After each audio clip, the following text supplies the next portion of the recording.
this new? Yes. Our PR staff is really up in their game, Coach. Oh, was that like built in 1977? Okay.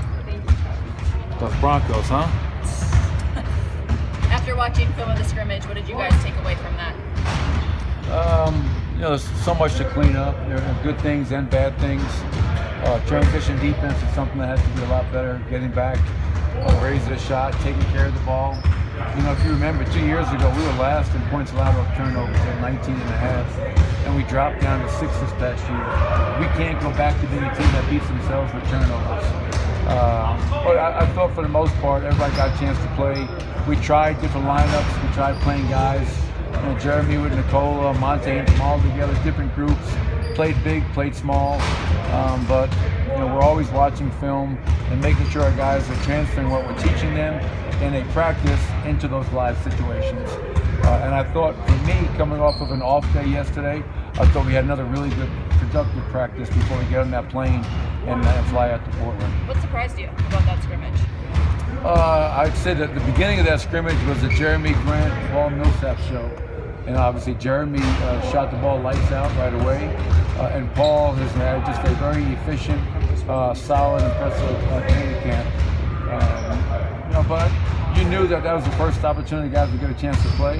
And think about this, that was the first time Michael Porter's played in front of a crowd in 2 years. And I thought Michael did some really good things as well. I grabbed him the day after when we watched film of the scrimmage, and he was on there quite a bit defensively because he's still trying to understand what we're doing from a conceptual standpoint, terminology standpoint. I said, but Mike, never take film or coaching as personal. You did a lot of great things last night, and I gave him some of his numbers just to keep him up, because after a film session, when you're on there quite a bit, you can easily drop your head and feel like, man, coaches are on me. I said, no, we're not on you. If I'm not coaching you, I'm not doing my job. And I think all of our players understand coaching is about helping us become the best team that we can be. But did it take some time for them to understand that? You've mentioned that before about coaching not being personal, and how a lot of your guys understand that now. Was that a process, though, as you came in here and with some of the young guys when you're first kind of reacting to it? Well, you know what?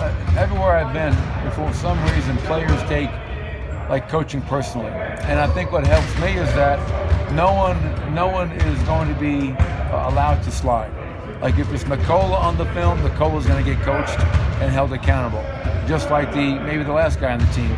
So I think the players appreciate that, and it's never an FU session. It's, hey, I need you to understand this so you become better, so we become a better team. But I think we have a great group of guys, and I've never had one issue in any film session where a player was upset that he was being coached in a film session. Because I think we as a staff do a good job of handling that, and our players want to become the best players that they can be. You talk a lot about just being a fan of the game and watching it late at night throughout the season. Is there a part of you that is just excited to see Mike go up against another NBA team? Oh, of course. I think it's, you go back. So now that he's finally healthy and playing in live competitive situations and he's going to get a chance to play in an NBA game, that's going to be great for him, because I think he's going to realize that this is going to be the hardest thing he's ever done. Mm-hmm. He's no longer just the best player at every gym he walks into, and I want to see how he handles that, and we're going to help him handle that, obviously. But I'm excited to see Michael Porter. We all know how talented he is. Now can he go out there and do it on a consistent basis? How much of a blueprint do you have set going into tomorrow's preseason opener for him? The only blueprint I have for tomorrow is that Nikola Jokic's not going to play. Okay. He had a very, very long summer. The guy is tired mentally. He's tired physically.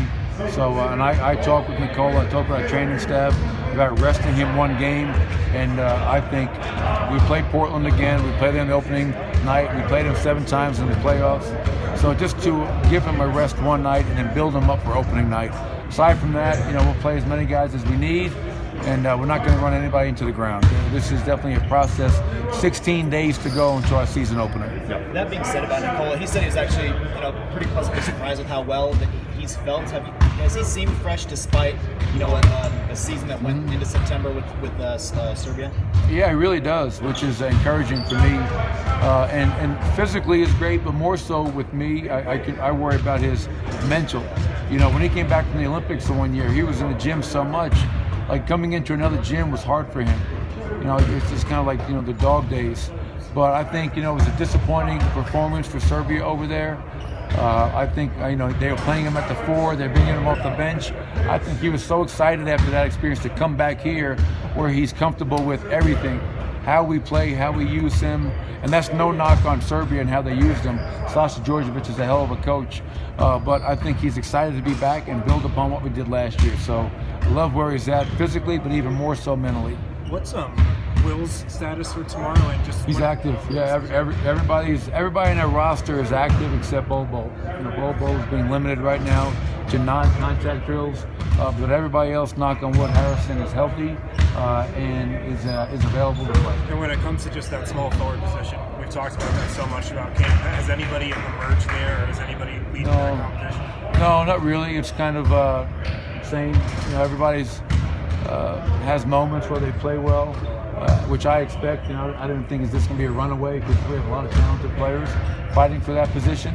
But once again, I want to remind everybody, it's not just about those individuals against each other. It's going to be about a team fit. How does this player fit? What player is going to give that group of starters the best chance to go out there and get us off to a great start every night? And right now, we're still looking at everybody. Thanks, Coach. Good, Nick. Yeah, I'll let